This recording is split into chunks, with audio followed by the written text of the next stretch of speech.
مغل موجود ہیں، کلیم حفیظ صاحب موجود ہیں، senior crime reporter Farhan Khatana صاحب موجود ہیں، اور میرے ٹیم کے ممبرز عامر بٹ، عمر بلوچ، علی بلوچ اور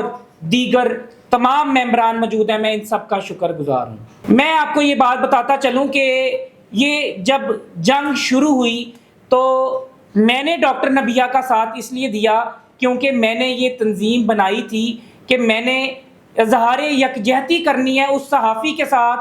اس ینگ جرنلسٹ کے ساتھ، جو ہے نوجوان کے ساتھ، جو مشکل میں ہوگا لیکن حق سچ پر ہوگا۔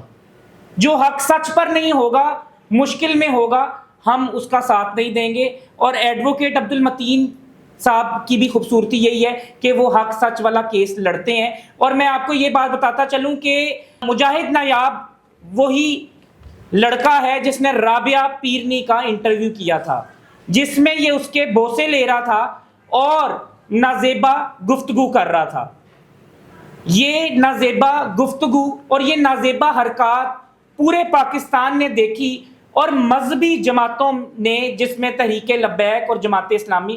انہوں نے کہا کہ اس پر فتویٰ لگنا چاہیے۔ مذہبی منافرت یا مذہبی انتشار اگر پھیلتا تو ملک میں انارکی کی صورتحال پیدا ہو سکتی تھی، اور ایسے شر پسند عناصر کو جو ہے لا اینڈ انفورسمنٹ ایجنسیز کو میں کہوں گا، قانون نافذ کرنے والے اداروں کو میں کہوں گا، میں commander Punjab police I G Punjab doctor Usman Anwar, D I G Faisal Kamran,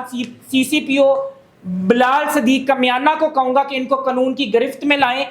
case تو لڑ رہے ہیں ہمارے ایڈوکیٹ میاں عبد المتین، لیکن ان شر پسند عناصر کو پکڑنا جو ہے وہ لا اینڈ انفورسمنٹ ایجنسیز کا کام ہے۔ ان کو اگر آپ گرفت میں نہیں لائیں گے تو یہ اور لوگوں کی پگڑی اچھالیں گے، ان کی عزت کے ساتھ کھیلیں گے۔ اور آپ کو یہ بات بھی میں بتاتا چلوں کہ ایک انسان جو عزت دار ہوتا ہے، اگر اس کو مالی نقصان ہو جائے یا جانی نقصان ہو جائے تو اس کو اتنا فرق نہیں پڑتا، لیکن اگر اس کی عزت کا نقصان ہو جائے تو وہ کبھی برداشت نہیں کرتا۔ دوسری بات، بشرا شکیل جو ہے وہ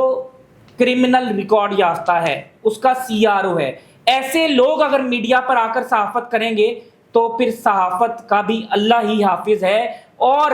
جیسے کہ بہت سے پروفیشنز ہیں جس میں کالی بھیڑیں ہوتی ہیں، اسی طرح جو ہے صحافت میں بھی ان کالی بھیڑوں کا خاتمہ کرنا پڑے گا۔ کرمنل ریکارڈ یافتہ خاتون ہو یا مرد ہو، اگر اس کا سی آر او موجود ہے، 2 پرچوں میں ملزمہ ہے اور 6 سے 7 پرچوں میں مدعیہ ہے، جس میں اس نے ہراسمنٹ کے پرچے کرائے ہیں اور سارے کے سارے اسلام پورہ میں کرائے ہیں، اور ایک پرچہ زنا کا ہے جس میں جو ہے شاید بھاری رقم حاصل کی ہو اور جو ہے ہراسمنٹ عورت کارڈ کھیلا جا رہا ہے۔ تو میں گزارش کروں گا جو ہماری لیڈی پولیس افسر ہیں، انوش مسعود، یا ہماری جو ہے وہ شیر بانو نقوی، یا ہماری عائشہ بٹ،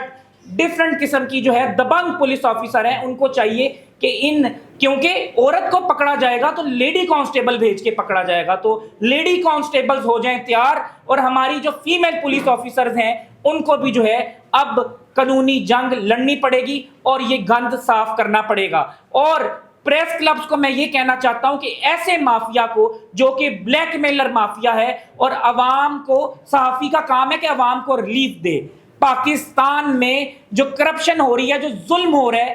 اس کو دکھائے، اور تاکہ اس کو دکھانے کے بعد اس پر جو ہے ادارے ایکشن لیں اور یہ گند صاف ہو۔ لیکن اگر ایسے گندے لوگ خود صحافت کریں گے تو پھر یہ ایک المیہ ہے۔ آپ کو میں یہ بات بتاتا چلوں کہ اگر جو ہے آج ہم نہ کھڑے ہوتے تو پھر آج ڈاکٹر نبیہ کے بعد پتہ نہیں کس کس کی باری آتی اور اس کی پگڑی اچھلتی، اور عزت دار انسان جو ہے وہ اگر اس کی پگڑی اچھلے تو پھر وہ خودکشی تک چلا جاتا ہے۔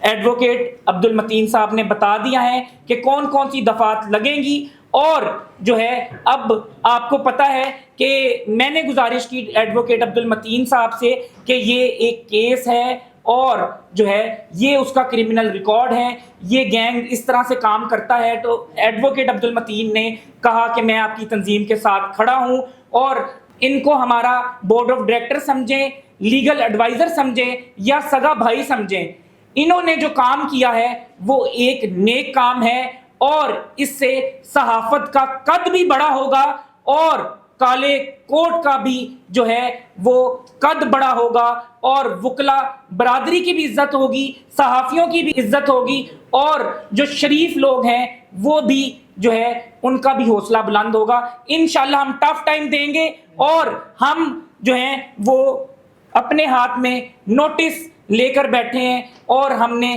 تب تک منظر عام پر نہ آنے کا وعدہ کیا تھا کیونکہ ہم کسی کو فیم نہیں دینا چاہتے تھے، ہم قانونی کارروائی کرنا چاہتے تھے اور قانون اپنا راستہ خود بنائے گا۔